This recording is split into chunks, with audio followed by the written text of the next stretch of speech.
Question number यहाँ ठीक है, ग्रीन के साथ ही हम आगे चलेंगे, इस बार येलो के साथ चलते हैं, ग्रीन दिखता है ना।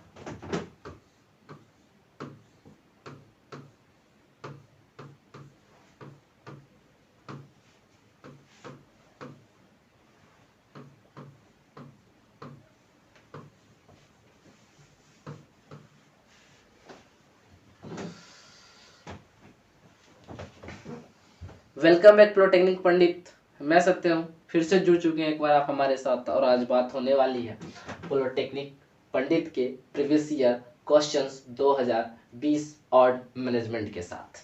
मतलब क्या, मतलब ये कि इस सिलसिला दौर में, इस सेशन में हम आपको मैनेजमेंट का प्रीवियस ईयर क्वेश्चन कराने वाले हैं, और इससे पहले 19 का ऑड अपलोड हो चुका है, आप जाके देख सकते हैं, और इवन 2019, 2020 और 2022 का भी अपलोडेड है, तो आप जाके देख सकते हैं। मैनेजमेंट का पेपर क्या है, पूरी तरह कवर कराने की गारंटी हमारी है। चलिए तो देखते हैं पहला नंबर क्वेश्चन कौन सा होता है इस पेपर के अंदर। ठीक है, तो पहला नंबर क्वेश्चन है, the first systematic theory of organisation is also known as, मतलब फर्स्ट सिस्टमैटिक थ्योरी किसको कहा जाता है, तो साइंटिफिक मैनेजमेंट थ्योरी कहा जाता है, साइंटिफिक मैनेजमेंट थ्योरी को कहा जाता है। और साइंटिफिक मैनेजमेंट थ्योरी किसने दिया था, तो F.W. टेलर साहब ने दिया था। F.W. टेलर साहब ने इस थ्योरी को दिया था, साइंटिफिक मैनेजमेंट ऑफ थ्योरी।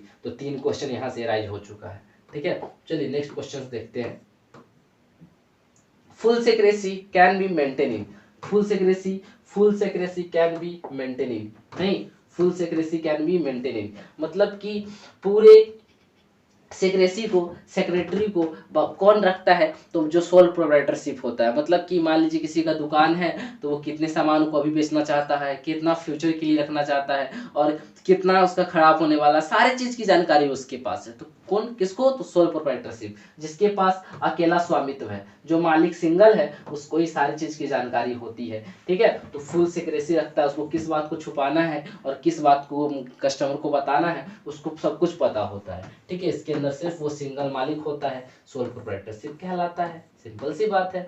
आगे देखते हैं, आगे देखेंगे बखूबी से और समझते चलेंगे। ठीक है, सारे कुछ क्या है, एकदम एक दूसरे के साथ जुड़ा हुआ है। In which category market manager comes, ठीक है, तो भैया क्या है कि कौन से कैटेगरी मार्केट मैनेजर को क्या करता है, लाता है, तो मिडिल लेवल मैनेजमेंट, नहीं, मार्केट जो मार्केटिंग मैनेजर जो है, तो मार्केटिंग मैनेजर किसके बाद आता है, नहीं, किस कैटेगरी के अंदर आता है मार्केटिंग मैनेजर, तो मार्केटिंग मैनेजर जो है मिडिल लेवल मैनेजमेंट के अंदर आता है। ठीक है, मिडिल लेवल, बीच के अंदर आता है। ठीक है, मतलब टॉप लेवल पे तो अधिकारी लोग हैं जो सबसे बड़े हैं, उसके नीचे जो क्या है मिडिल लेवल, और सबसे नीचे लोअर लेवल जो वर्कर लोग हैं। ठीक है, तो किसके अंदर आता है, मिडिल लेवल। कौन आता है, तो मार्केटिंग मैनेजर। ठीक है, मार्केटिंग मैनेजर। ठीक है, मार्केट में क्या लाना है क्या नहीं, सारा कुछ उसके ही पास होता है, मिडिल लेवल मैनेजर के पास। ठीक है, तो चलिए आगे देखते हैं। आगे है, in who has defined function of management as POSDCORB को डिस्क्राइब कौन करता है। ये क्वेश्चंस पहले भी रिपीट हो चुका है, आप जाके देख सकते हैं इवेंट की सीरीज में। ठीक है, तो ये क्या है, लुथिर गुलिक। ठीक है, लुथिर गुलिक ने किसको डिफाइन किया था, POSDCORB को क्या किया था, डिस्क्राइब किया था और बताया था। किसने बताया था, लुथिर गुलिक ने बताया था। इस बात को आप याद रखेंगे, इससे डायरेक्ट कनेक्शन यही है। ठीक है, चलिए आगे देखते हैं। नेक्स्ट है, negative motivation are those motivation which are based on. ठीक है, निगेटिव मोटिवेशन, नहीं, नकारात्मक विचार कहां से पनपता है और कहां पे शुरू होता है। ठीक है, तो क्या फियर से शुरू होता है और फियर पे ही खत्म होता है, डर से शुरू होता है और डर पे ही खत्म होता है। मान लीजिए कोई वर्कर है, काम कर रहा है, और मान लीजिए काम करते करते कोई मशीन का पार्ट टूट गया, तो वहां से मैनेजर आया और बोला कि इस साल नहीं, पूरे इस 365 दिन में जितने महीने होते हैं, जितने महीने में तुमने जितना कमाया है सारा तुम्हारा कट गया। मतलब पहले जितना काम किया वो भी कट गया और आगे तुमको और चुकाना है, तो उसका तो हालत खराब, नहीं, फियर, डर। तो ऐसे डरा डरा के काम कराएंगे वर्कर्स को तो काम करेगा नहीं करेगा, ठीक है। तो निगेटिव मोटिवेशन उसके अंदर आ जाएगा, वो करने से पहले डरेगा, धीरे धीरे करेगा या करना नहीं चाहेगा, ठीक है। तो उसके अंदर निगेटिव मोटिवेशन हो जाएगा, ठीक है, निगेटिव मोटिवेशन आ जाएगा। तो निगेटिव मोटिवेशन किस पे बेस्ड है? फियर पे, डर पे, ठीक है, डर पे बेस्ड है, इसको ध्यान रखेंगे, ठीक है। चलिए आगे देखते हैं, आगे देखेंगे और हम लोग समझेंगे, ठीक है। आगे लिखा हुआ है pairs letter and reward are the example of, ठीक है। मतलब क्या कि किसके अंदर रिवार्ड दिया जाता है। रिवार्ड कहने का मतलब क्या? रिवार्ड से क्या जुड़ा हुआ है? मतलब कि मान लीजिए मेरा कोई वर्कर है, बहुत अच्छा काम कर रहा है, नहीं एकदम मेरे मतलब मन के लायक जा रहा है, मन से भी ज्यादा काम कर रहा है, मतलब मन को खुश कर दे रहा है। नहीं, कोई वर्कर है जो कि इतना काम कर रहा है कि कंपनी कह रहा है भैया यही तो एक है इस कंपनी को आगे ले जाने वाला, नहीं, उस टाइप का फीलिंग आ रहा है। तो क्या है? Positive motivation. अगर उस दौरान हम उसको क्या देंगे? रिवार्ड देंगे, नहीं कुछ पैसा देंगे, इनकम मतलब कुछ ऐसा देंगे, प्रोत्साहन राशि देंगे जिससे उसको काम करने में और क्या मिल सके, एक मोटिवेशन मिल सके, सक्रिय रह सके और वो सक्रियता से काम कर पाएगा, आगे आ पाएगा, नहीं मोटिवेशन मिल पाएगा। तो इसमें हम क्या देते हैं? ये पॉजिटिव मोटिवेशन है, ठीक है। पॉजिटिव मोटिवेशन का अगर रिवार्ड वगैरह देते हैं, इनाम देते हैं, तो ये किसके अंदर आता है? पॉजिटिव मोटिवेशन के अंदर आता है, ठीक है। तो ये सारे चीज को हम सीखते चलेंगे। चलिए आगे देखते हैं आगे क्या है, ठीक है। नेक्स्ट क्वेश्चन है autocratic leadership is also known as, नहीं ये क्या है? तो ये क्या है? तो डिक्टेटिव लीडरशिप, ठीक है, डायरेक्टिव, ठीक है, दिख नहीं रहा है, डायरेक्टिव है, डायरेक्टिव लीडरशिप, ठीक है, डायरेक्टिव लीडरशिप, इसको देखेंगे, ठीक है। तो ये किसके अंदर आता है? तो डायरेक्टिव लीडरशिप के अंदर आता है। किसके अंदर आता है? डायरेक्टिव लीडरशिप, ठीक है। डायरेक्टिव लीडरशिप के अंदर आता है autocratic leadership is also known as, ठीक है। ऑटोक्रेटिक लीडरशिप किसको कहते हैं? ऑटोक्रेटिक लीडरशिप डायरेक्टिव लीडरशिप को कहते हैं। डायरेक्टिव लीडरशिप को ऑटोक्रेटिव लीडरशिप कहते हैं, ठीक है। यहाँ आई है, यहाँ आई है, यहाँ आर है, यहाँ सी है, टी आई भी है, ठीक है, डायरेक्टिव, ठीक है, डायरेक्टिव लीडरशिप के अंदर आता है।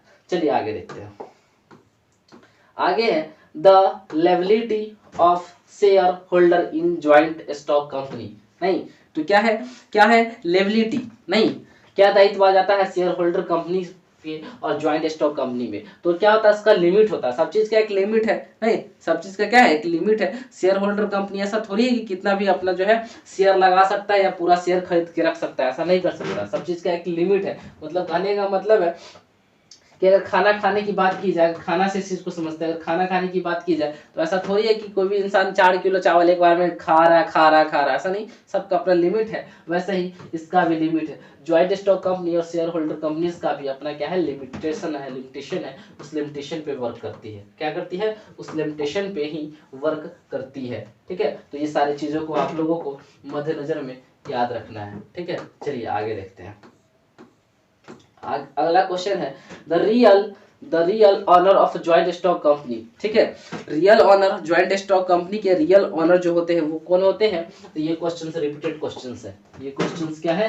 रिपीटेड क्वेश्चन है, ठीक है। इसमें स्टार मार्क मार देते हैं, रिपीटेड क्वेश्चन है, ठीक है। तो क्या है? शेयर होल्डर, जिसके पास शेयर है। अगर आप कंपनी का शेयर किन रखे, मान लीजिए कि पेन है 10 रुपए का पेन है, तो इसका 2 रुपए का शेयर मेरे पास है, 3 रुपए किसी और के पास है, 5 रुपए किसी और के पास है, और ऐसे ऐसे करके सबके पास है। तो जिसके पास इस कंपनी का शेयर है, इस पेन का शेयर है, वही इसका मालिक कहलाएगा।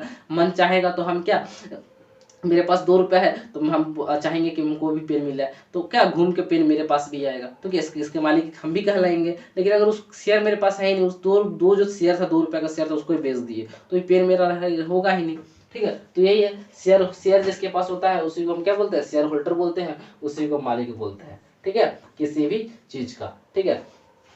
चलिए आगे देखते हैं, आगे Indian factory act 1948 come into force in, मतलब कि ये इंडियन फैक्ट्री एक्ट, ठीक है। और ये क्वेश्चन रिपीटेड क्वेश्चन है, बोलने से पहले हम बता देंगे, स्टार मार्क दे देना चाहते हैं, रिपीटेड क्वेश्चन है। लिखा हुआ है इंडियन फैक्ट्री एक्ट जो 98 में आया था, वो कब लागू हुआ था? तो 1 अप्रैल 1949 को लागू हुआ था। ये आप 2019 के इवेंट में जाकर देखेंगे, इवेंट की सीरीज में आपको ये क्वेश्चन मिलेगा, रिपीटेड क्वेश्चन है। 1 अप्रैल 1949 को क्या हुआ था, लागू हो गया था। ठीक है, ये 1948 एक्ट, जो इंडियन फैक्ट्री एक्ट है जो आया था 1948 को और लागू हो गया था, चालू स्टार्ट काम करना शुरू कर दिया था 1 अप्रैल 1949 से। ठीक है, चलिए आगे देखते हैं। हाँ, ये 6 सेमेस्टर का कॉमन पेपर है, सबको मिलेगा। ठीक है, और सब इसको क्या करेगा, ध्यानपूर्वक सब लोग पढ़ेंगे। In in an organisation authority flow from, नहीं क्या है कि कोई भी ऑर्गेनाइजेशन का जो ऑथोरिटी है वो कैसे फ्लो होता है, तो हमेशा टॉप टू डाउन। ये भी क्या है, ये भी क्या है, रिपीटेड क्वेश्चन है, ये भी रिपीटेड क्वेश्चन है। मतलब टॉप टू डाउन, हमेशा ऑर्डर कैसे आता है, ऊपर से नीचे की तरफ आता है। मतलब डीएम साहब क्या किए, ऑर्डर पास किए, तो धीरे धीरे क्या मिला, थाना वगैरह में आया, उसके बाद धीरे धीरे उस क्षेत्र में लागू हो गया। नहीं, तो ऊपर से नीचे की तरफ आया। कैसा आया, ऊपर से एक स्टेप, फिर 2 स्टेप, फिर 3 स्टेप, फिर ग्रामीण क्षेत्र में आ गया। ठीक है, तो क्या, टॉप टू डाउन। ठीक है, ऊपर से नीचे की तरफ रिपीटेड क्वेश्चंस है। चलिए आगे। Which characteristic is related to a leadership? नहीं, लीडरशिप होने के लिए कौन कौन सा गुण होना अति आवश्यक है। रिपीटेड क्वेश्चन है, स्टार मार्क्स, रिपीटेड क्वेश्चन है। ठीक है, तो क्या होना चाहिए, डिस्क्राइबिंग होना चाहिए, काइंडिंग होना चाहिए, उसके रिजुअल रिलेटिव होना चाहिए और अलग देव। सही बात है, जो लीडर होता है उसके अंदर क्या, डिसीजन लेने की क्षमता होनी चाहिए। और ऐसा नहीं, डिसीजन लेने के साथ क्षमता होने के साथ साथ दयावान नहीं, किसी को चोट लग गया तो चोट लग गया, मर गया, छोड़ो हटाओ आगे बढ़ो, ऐसा नहीं। उसको दयालु, काइंड भी होना चाहिए, नहीं दयालु भी होना चाहिए। नहीं कि भाई किसी को चोट लग गया तो उसको देखेगा हाँ क्या हो गया क्या नहीं, टोटली हर एक चीज को। ठीक है, तो काइंड होना चाहिए, उसके दयालु होना चाहिए, हर एक चीज में क्या बढ़ चढ़ के हिस्सा लेना चाहिए। मतलब कोई और ऐसा नहीं कि खुद के हित के लिए काम करे, सबको देखते हुए काम करे, तो उसको लीडर बोलते हैं। ठीक है, चलिए आगे देखते हैं।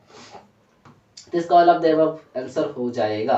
नेक्स्ट क्वेश्चंस देखते हैं। नेक्स्ट क्वेश्चंस के अंदर हमारा नेक्स्ट क्वेश्चन है, in which from of the business organisation perpendicular success is found. नहीं, चलिए देखते हैं। इन सोल प्रोप्राइटरशिप मतलब क्या, कहने का मतलब क्या है, कहने का इतना सा मतलब है कि जो बिजनेस, कौन सा कोई भी बिजनेस ऑर्गेनाइजेशन जो कि पर्टिकुलर सक्सेस है, नहीं मतलब कि जो सोल प्रोप्राइटरशिप के अंदर आता है, नहीं सोल प्रोप्राइटरशिप के अंदर जो आता है वो कैसा बिजनेस है, सक्सेस बिजनेस। इसलिए कहा जाता है क्योंकि उसको पता होता है कि भैया हमको कितना रुपया खर्च करना है और कितना रुपया बचा लेना है, कितना रुपया किस सामान पे खर्च करना है और कितना सामान रुपया किस सामान पे बचा लेना है, किसको सेव करना है और किसको नहीं सेव करना है, वो सारा कुछ पता होता है, तो सोल प्रोप्राइटरशिप कहलाता है। ठीक है, ये सोल प्रोप्राइटरशिप के अंदर ही ये सक्सेसिव फाउंडेशन बिजनेस ऑर्गेनाइजेशन आता है। ठीक है, ये इसका ही एग्जांपल है। चलिए आगे देखते हैं।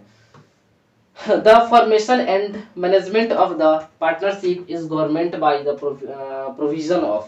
नहीं, चलिए ये क्वेश्चन देखते हैं। The formation and management of the partnership, नहीं government by the provision of Indian Factory Act 1932। नहीं, इंडिया पार्टनरशिप एक्ट, ये पार्टनरशिप वाला था, ये भी रिपीटेड क्वेश्चन है 1932, स्टार मार्क्स, रिपीटेड क्वेश्चन है। ठीक है, इंडियन पार्टनरशिप एक्ट 1932 के अंदर गवर्नमेंट क्या करती है, पार्टनर को क्या करती है, जोर देती है, क्या करती है, पार्टनरशिप के अंदर, पार्टनरशिप एक्ट के अंदर बांध देती है। तो इंडियन पार्टनरशिप एक्ट 1932 ये रिपीटेड क्वेश्चंस है, ये रिपीटेड क्वेश्चंस है। ठीक है, चलिए आगे देखते हैं। नेक्स्ट क्वेश्चन है, to press the right to get a describe reaction the statement related to. नहीं, तो भैया ये जो है press right to get describe reaction, ठीक है, ये स्टेटमेंट किससे है, तो मोटिवेशन से है। क्या है, मोटिवेशन से, मतलब कि किसी को अधिकार दिया जाता है कि मान लीजिए कोई वर्कर है, उसको अधिकार देते कि कुछ भी घटे तो बिना पूछे हुए सामान लेके यूज करना है, तो क्या अधिकार है, हमने क्या उसको मोटिवेशन दिया, अधिकार दिया, राइट दिया, तो क्या ये पॉजिटिव मोटिवेशन है। नहीं, तो मोटिवेशन के अंदर जुड़ा हुआ है। चलिए आगे है, आगे देखते हैं। ठीक है, तो क्या है इसका क्या हो जाएगा, सबसे पहले देख लेते हैं, इसका क्या हो जाएगा, मोटिवेशन हो जाएगा। ठीक है, चलिए आगे देखते हैं, ये नया क्वेश्चन था। उसके बाद supervisor jobs is difficult because, supervisor का जॉब लोग बोलता है भाई क्या शुक्ला जी आप तो जान ले लीजिएगा क्या, वही बात है, सुपरवाइजर का जॉब बहुत डिफिकल्ट है। क्यों डिफिकल्ट है, इसलिए डिफिकल्ट है कि he is linking pen between the management to worker, मतलब कि इसका जो जॉब होता है सुपरवाइजर का जॉब, ये किसका, तो मैनेजर और वर्कर के बीच का जॉब होता है, मतलब कि मैनेजर और वर्कर के बीच के जो तालमेल है, जो बात है, उसको सॉल्व करता है। मान लीजिए कि मैनेजर क्या सुपरवाइजर को खूब डांटा कि कुछ काम नहीं हो रहा है, क्या आपका देख रेख है, तो अगर मान लीजिए सुपरवाइजर को इतना डांटा और सुपरवाइजर भी जाके वर्कर को बोल दे, तो क्या वर्कर काम करने में जाएगा? नहीं।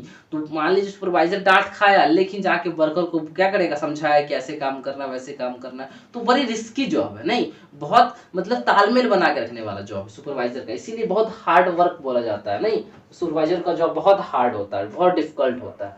बात समझ में आई कैसे डिफिकल्ट होता है? चलिए आगे देखते हैं। नेक्स्ट क्वेश्चन है, registration of cooperative society is, नहीं, registration of cooperative society, registration of cooperative society is क्या होता है? कंपलसरी होता है। अगर कोई भी कोऑपरेटिव सोसाइटी है तो उसका रजिस्ट्रेशन करना कंपलसरी। अगर कोई भी कोऑपरेटिव सोसाइटी है, कोई भी कोऑपरेटिव सोसाइटी है तो उसका रजिस्ट्रेशन होना बहुत कंपलसरी है। कंपलसरी है कि वो रजिस्ट्रेशन करवा ले, ठीक है, कौन सा, कोऑपरेटिव सोसाइटी का, ठीक है। चलिए आगे देखते हैं। In staffing function of management include, ठीक है, इसमें स्टाफिंग मैनेजमेंट कौन है, कौन कौन इंक्लूड है स्टाफिंग फंक्शन मैनेजमेंट के अंदर, तो चलिए इसको देखते हैं।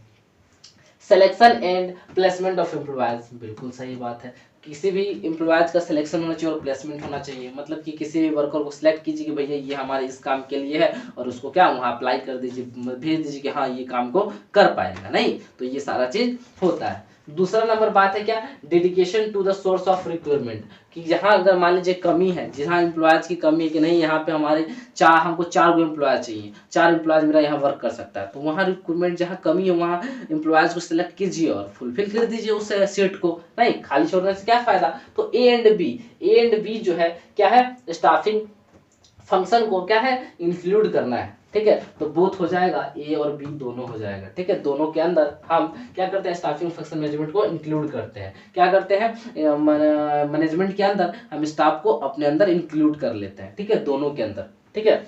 चलिए आगे देखते हैं। नन ऑफ दी अबव तो होने से रहा। नेक्स्ट नंबर क्वेश्चन है, giving complete freedom to subordinate is, नहीं, सबऑर्डिनेट को कंप्लीट फ्रीडम कब मिलता है, सबऑर्डिनेट को कंप्लीट फ्रीडम कब मिलता है, तो लेजिंग फेयर लीडरशिप के अंदर, लेजिंग फेयर लीडरशिप के अंदर ही क्या मिलता है, क्या मिलता है, तो कंप्लीट फ्रीडम मिलता है। किसको मिलता है, सबऑर्डिनेट को मिलता है। अगर कहीं भी लिखा रहा है सबऑर्डिनेट को कंप्लीट फ्रीडम किस तौर पे मिलता है, कहाँ मिलता है, तो सिंपल से लेजिंग फेयर लीडरशिप के अंदर मिलता है, ठीक है। इस बात को दिमाग के अंदर रख के चलना है। चलिए नेक्स्ट क्वेश्चन है, the father of scientific management technique, वाह वाह, वही वाली बात हो गई कि जहां से शुरू हुए वहीं पहुंचे, मतलब कि धरती गोल है।